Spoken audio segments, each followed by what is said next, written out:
Al comienzo pensamos en Philippe para que nos acompañase en este simposio. Y ahora está Jorge Blasco. Sabéis que Philippe Artiés es historiador y que Jorge estaba...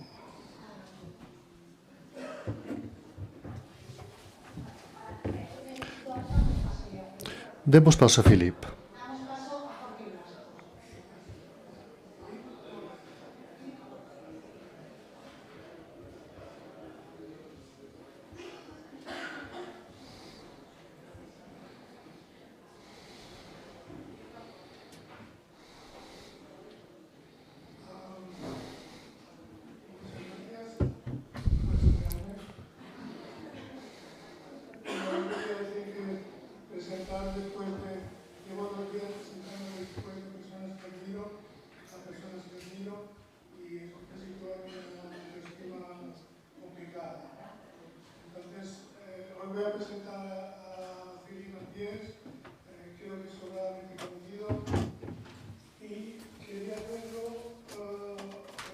Saltándome mis normas, leyendo lo que él nos ha enviado para presentar su ponencia.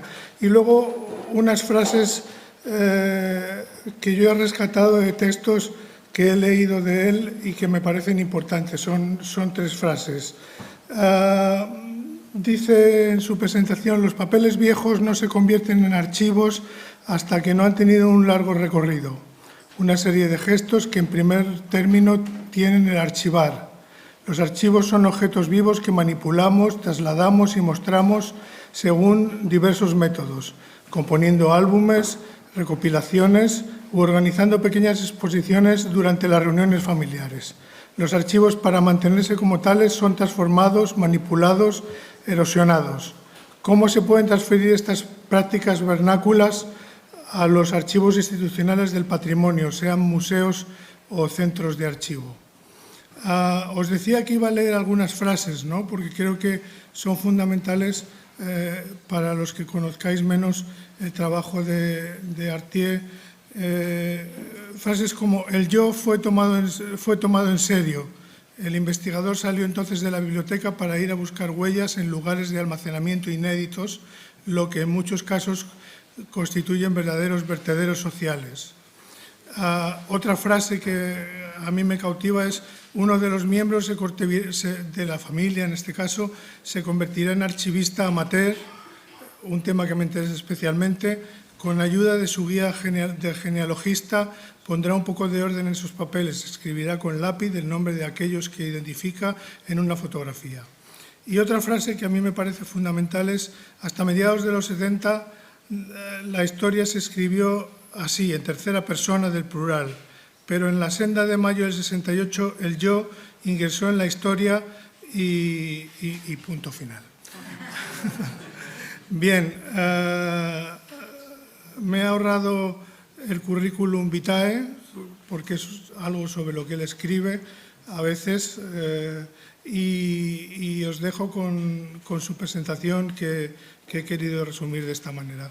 Philippe, muchas gracias. Espero que te veas bien presentado. Yo me retiro a mis aposentos. Merci. J'ai l'impression que je n'ai plus rien à dire. Creo que ya no tengo nada más que decir.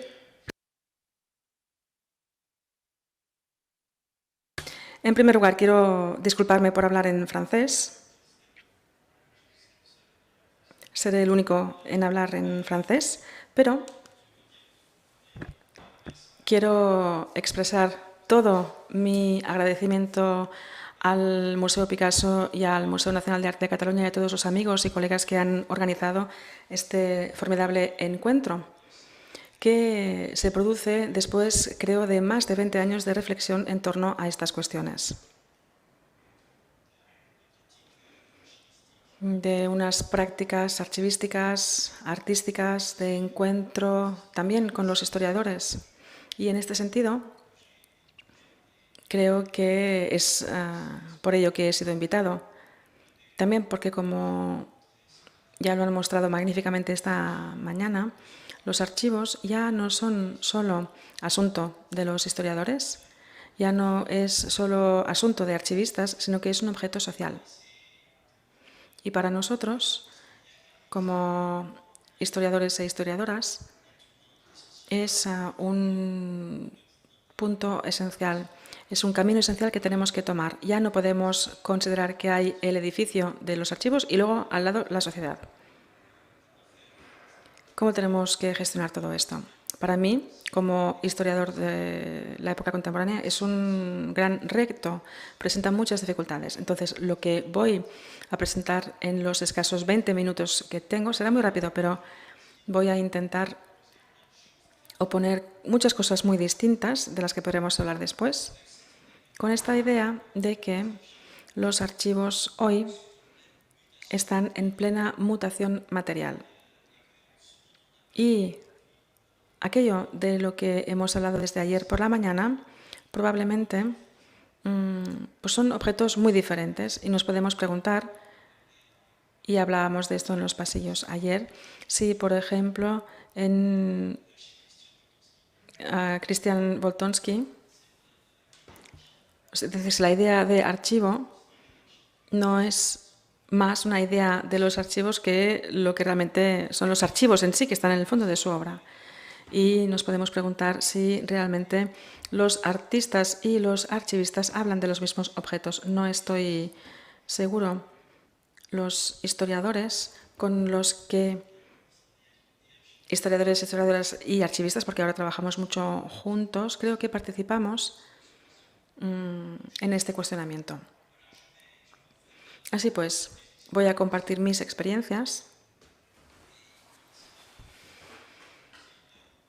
intentando también retomar algo que también será el centro de esta tarde, es decir, el cuerpo. Por eso voy a hablar de la manipulación, las manos, porque como hemos dicho, los archivos se manipulan y los archivos son objetos vivos que se manipulan, que se desgarran, que se dañan, que se usan. Para empezar, me gustaría partir de una historia que me habita desde hace mucho tiempo y que es una historia que no es europea, aunque está ligada a nuestra historia, porque somos nosotros los europeos los que desarrollamos el esclavismo, y está relacionada con Henry Brown, más concretamente, que es un esclavo afroamericano. Nació en 1815 y fue un esclavo que tuvo una vida de esclavo. Y en 1848, que es una fecha importante en Francia, porque fue la abolición de la esclavitud, pero no en Estados Unidos, pues en 1848 se evadió y se convirtió en lo que se llamaba un esclavo marrón, es decir, que pasó las líneas y fue hacia la costa este, y lo hizo, y por eso se le llama Henry Box, lo hizo dentro de una caja postal. Se puso dentro de una caja postal y, bueno, pues huyó. Y evidentemente, con respecto a lo que han dicho antes, la caja, el cofre, como lugar del archivo, no deja de tener importancia, ¿verdad? Es muy interesante.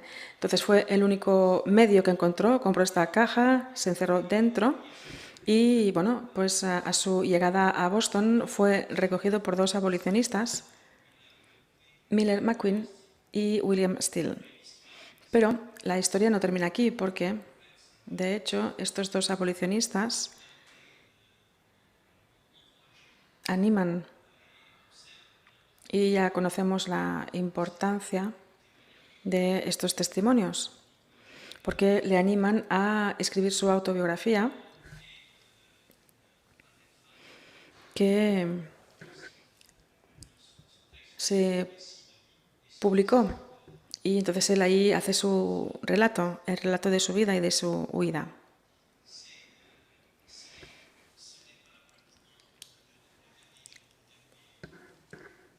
Este no fue el último evento de esta vida absolutamente increíble de Henry Box Brown, porque Henry decidió hacer de su vida lo que se llamaba un panorama. Bueno, era una especie de show, de espectáculo. Y va a hacer una gira por toda la costa este de Estados Unidos para explicar su vida de esclavo. En el fondo, para activar su memoria y también hacer archivo, en cierta forma. Fue un acto muy potente,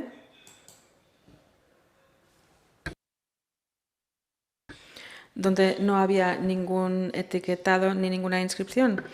El archivo, según Brown, a quien yo considero como una figura importante de la escritura del archivo,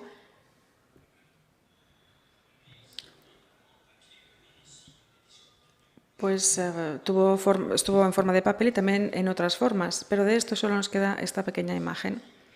Nos queda solo este pequeño papel. Evidentemente, esto era la memoria de una minoría, pero esto nos indica que a menudo las memorias se pierden. Y voy a volver a hablar de esta pérdida, porque para mí es uno de los puntos que también hace que sea urgente exponer a los archivos. Esta vivificación de los archivos es urgente.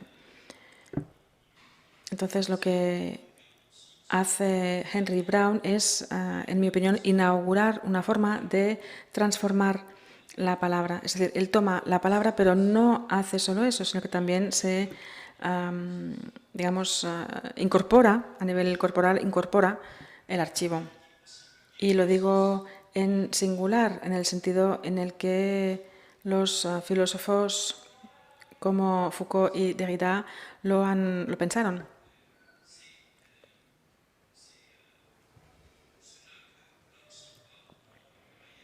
Entonces, después, él lo pagó muy caro porque Henry Brown acaba en la miseria, vino a Europa, vivió en Inglaterra, en Escocia y acabó en la miseria. Incluso se vio obligado a cambiar de espectáculo. Es decir, ya no va a explicar más su vida, va a dejar de contar su vida y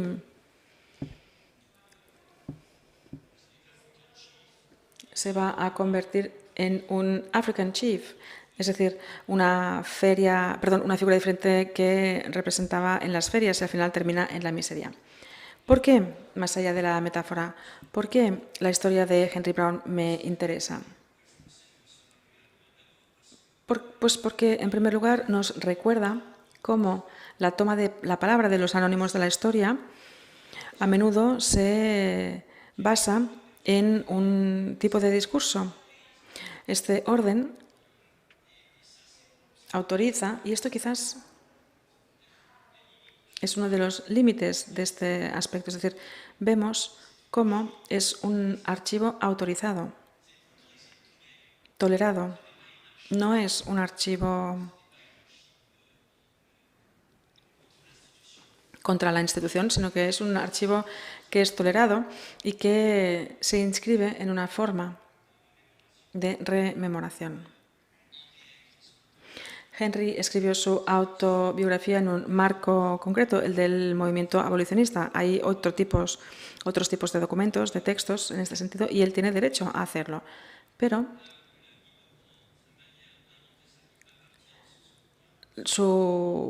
él inventa su vida a partir de este recuerdo, él se sitúa como protagonista de estos recuerdos.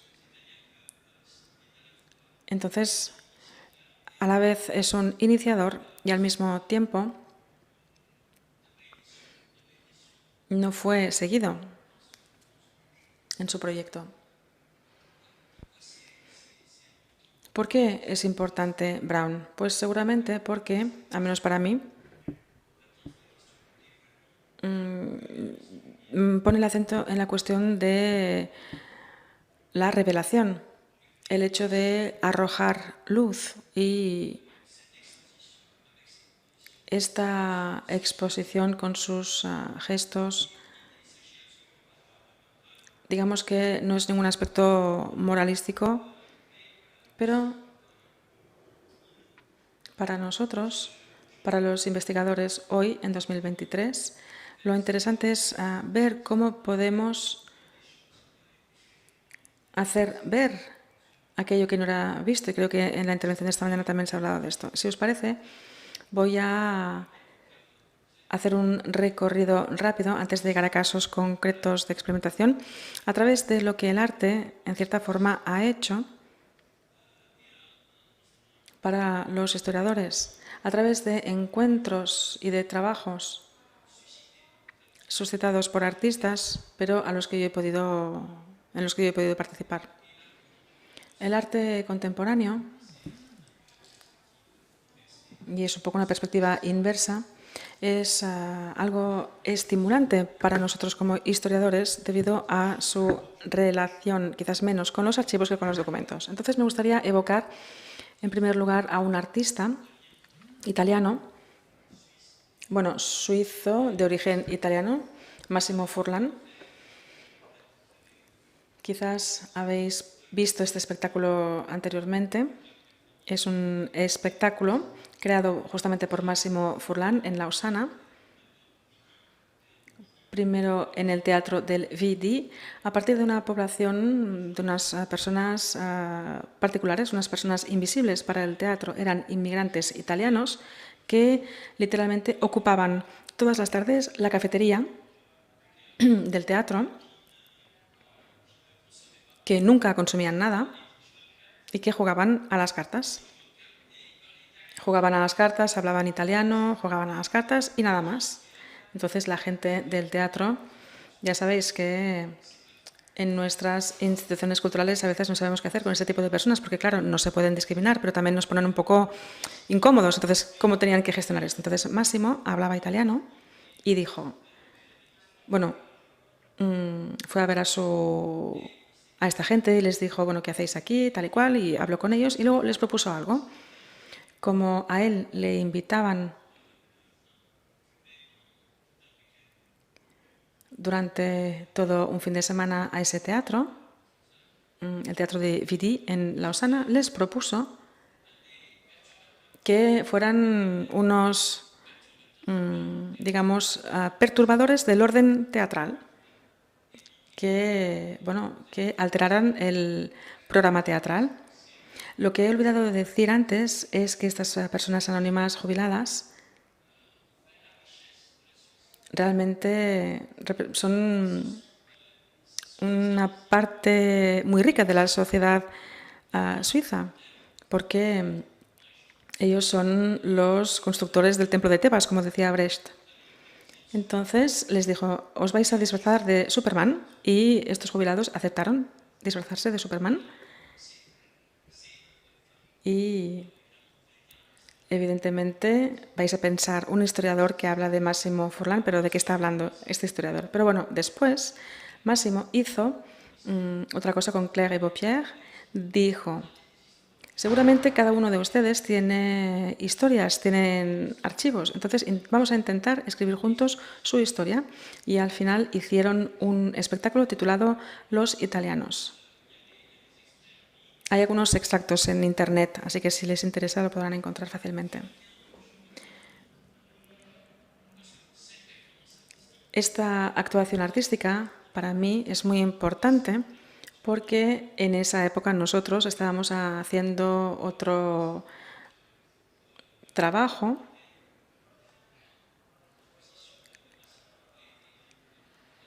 en el que de forma muy larga hablábamos de saberes y bueno, ellos un día salieron al escenario vestidos así y nosotros estábamos en el teatro y interrumpieron lo que estábamos haciendo. Es como si ahora vinieran aquí y dijeran, parad todo, stop. ¿Por qué me interesa esto? Pues porque durante 20 años me he ocupado de los archivos de Michel Foucault y una noción de Foucault que me interesa mucho es la noción de los murmullos del mundo. En sus archivos hay muchos documentos que no son escritos de Foucault, pero que son otras cosas que tienen que ver con estos murmullos del mundo. Estudios o documentos escritos de personas en instituciones psiquiátricas que están allí en su archivo, al lado de aquello que nos gusta tanto tener en nuestras universidades, en nuestros museos.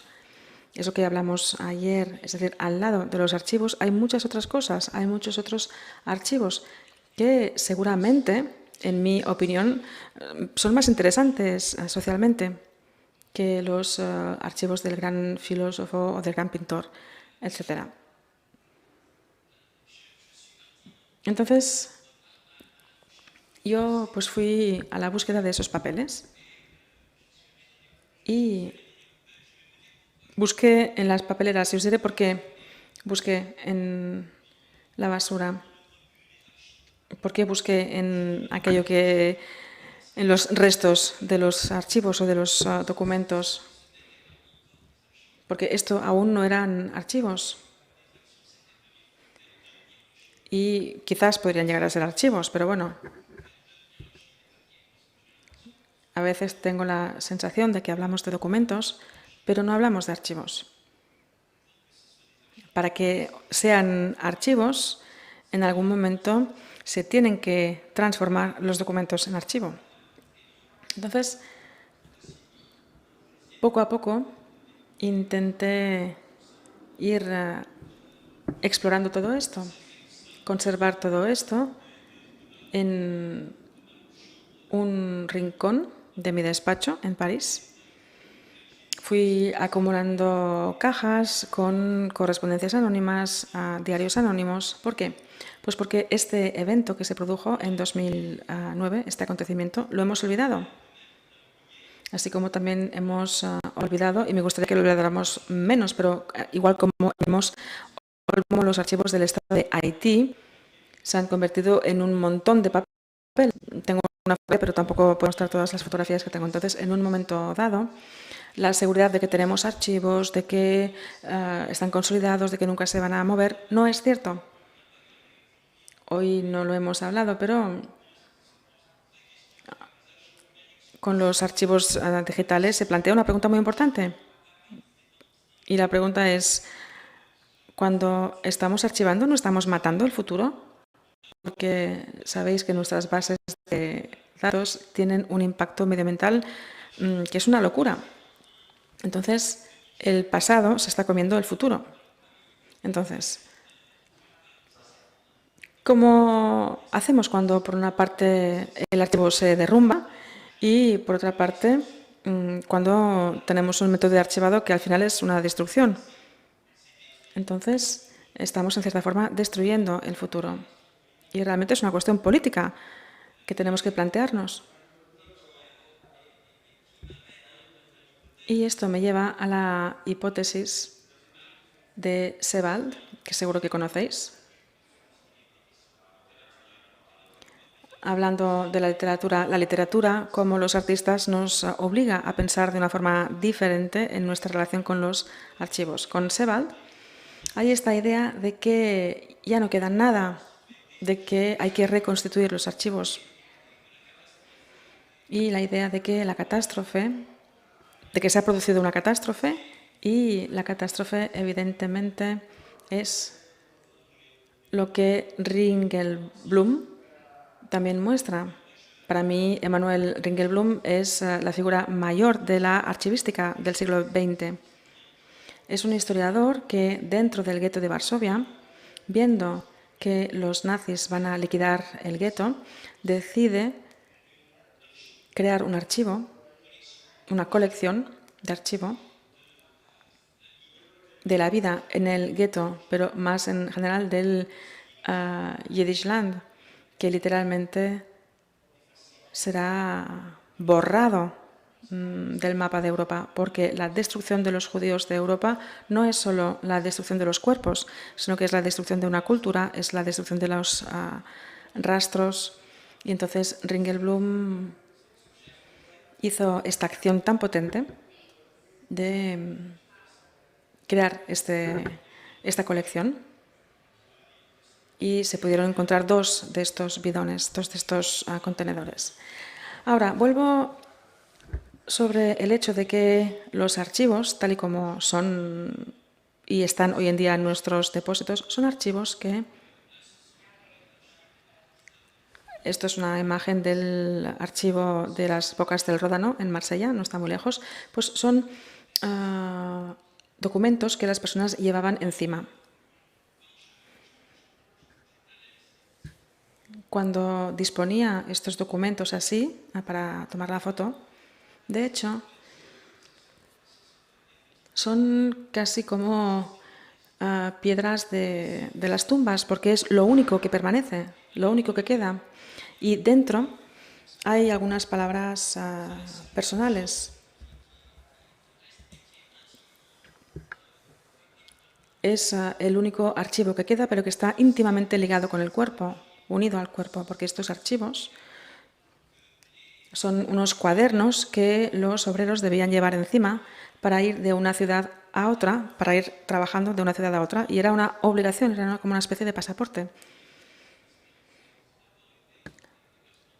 Sabemos que los pasaportes primero fueron pasaportes de trabajo.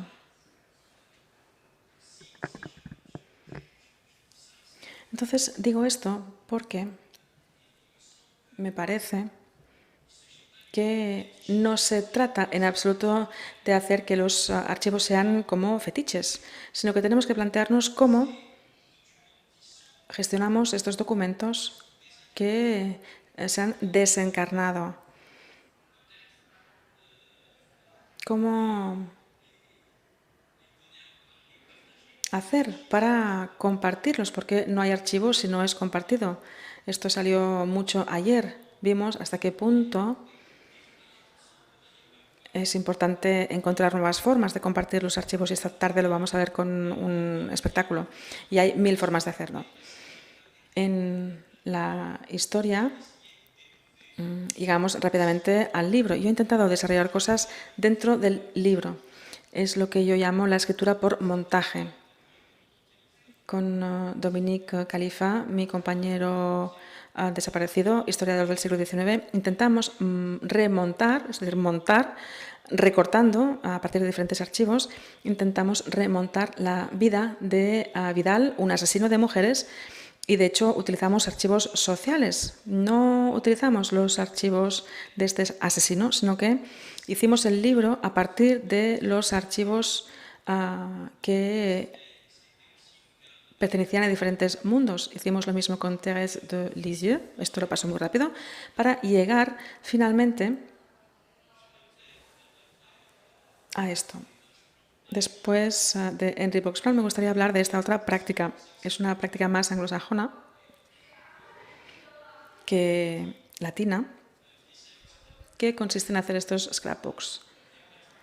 La práctica del scrapbook como lugar de archivado individual de diferentes archivos colectivos, porque el scrapbook no es un diario íntimo. El scrapbook es una especie de álbum temático donde podemos archivar la historia del mundo y la historia de las imágenes en particular. Esto me interesaba mucho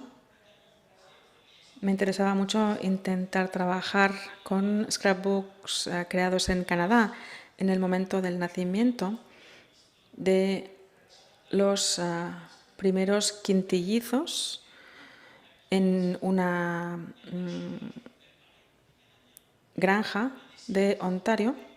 Pues se documentó el nacimiento de estos quintillizos, que eran 5 niñas en concreto. Sí, ya no tengo más tiempo, ¿se terminó? Bueno, pues venga, avanzo. Hicimos esto, también esto, y me interesa llegar, tenía mucho, como podéis ver, para compartir. El scrapbook nos permite intentar imaginar el libro de una forma diferente y exponer los archivos de otra forma, seguramente más cerca de lo que son realmente, es decir, prácticas vernaculares. Otra práctica vernacular es el tatuaje. Y vuelvo de nuevo al cuerpo. Desde finales del siglo XIX, los primeros médicos que se interesaron en los tatuajes demostraron que, en realidad, la práctica del tatuaje primero fue una práctica autobiográfica. Uno cuenta su vida con sus tatuajes. Parafraseando a Roland Barthes, es el grado 0 de la autobiografía.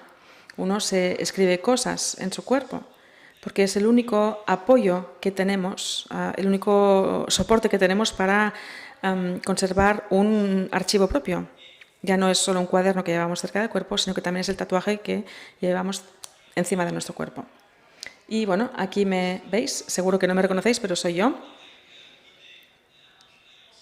Aquí trabajé con unos archivos de un tío mío que fue un jesuita y que estuvo en Roma a principios de los años 20, que fue asesinado por un soldado italiano en el año en que Mussolini llegó al poder.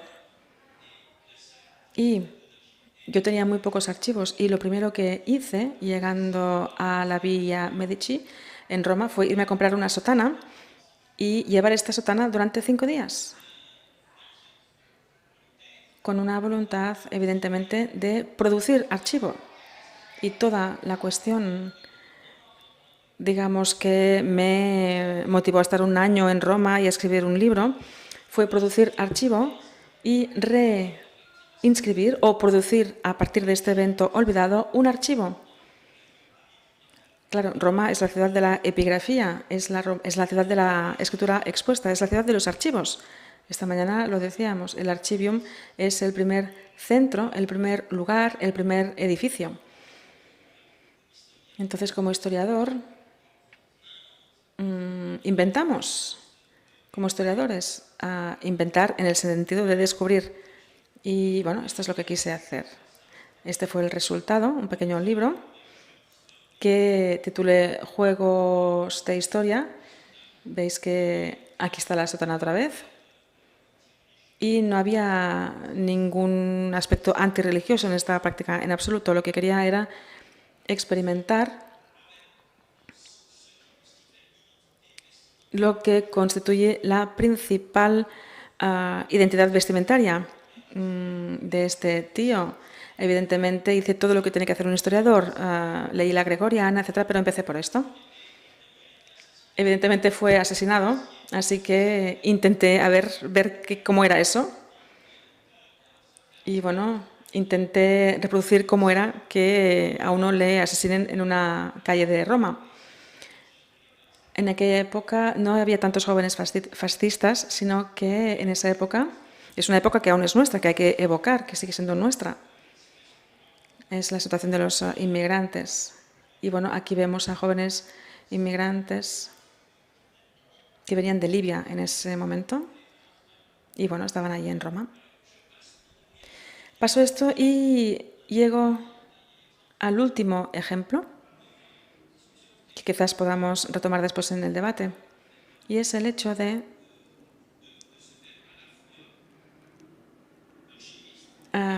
ser, por una parte, archivista y, por otra parte, exhibidor o exhibicionista de archivos. Porque este es el Centro Pompidou. Me invitaron en una ocasión en el Centro Pompidou como persona invitada para acompañar, para trabajar con el centro, y propuse hacer un archivo popular del Centro Pompidou. Esto era en 2017. El proyecto era muy simple.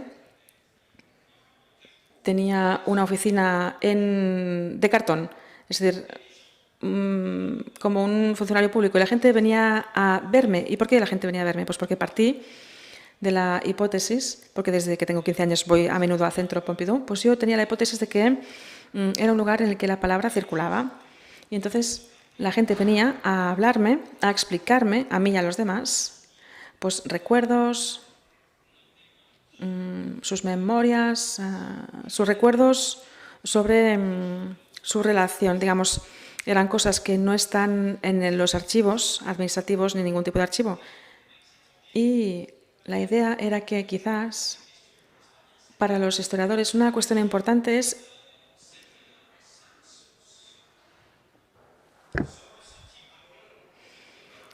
cuestionar lo que este tipo de lugar puede producir como archivos, es decir, qué tipo de archivos puede producir un centro como este. Foucault decían que este tipo de lugares son lugares que reúnen a todos los lugares. Entonces me interesaba ver qué tipo de archivos podía producir el Centro Pompidou. Y después, sí, terminó. Evidentemente se tenía que reproducir, restituir todo esto utilizando unas modalidades basadas en el relato histórico, es decir, teníamos que explicar ante el público, a voz alta, lo que los demás me dieron como archivo. Y entonces, bueno, no tuve mucho éxito, como podéis ver en la fotografía, pero sí que, bueno, aquí había la exposición de Dera, aquí veis mi despacho, mi mesa, y veis a estas personas escuchando a un historiador, archivista, exhibicionista, mientras intentaba hacer existir un momento. Es decir, no se trataba, porque esto también fue una forma muy económica de hacerlo, ¿verdad? Porque siempre olvidamos, bueno, en Francia siempre prestamos mucha atención al dinero. Entonces decimos, 1 metro lineal de archivos son 60 euros anuales para siempre, eternamente. Entonces, este momento con el Centro Pompidou, creo que este despacho, esta mesa me costó 150 euros con la silla, y como soy funcionario de la República no pedí nada, cobrar nada, así que no pedí ninguna remuneración. Entonces, bueno, ya veremos algún día.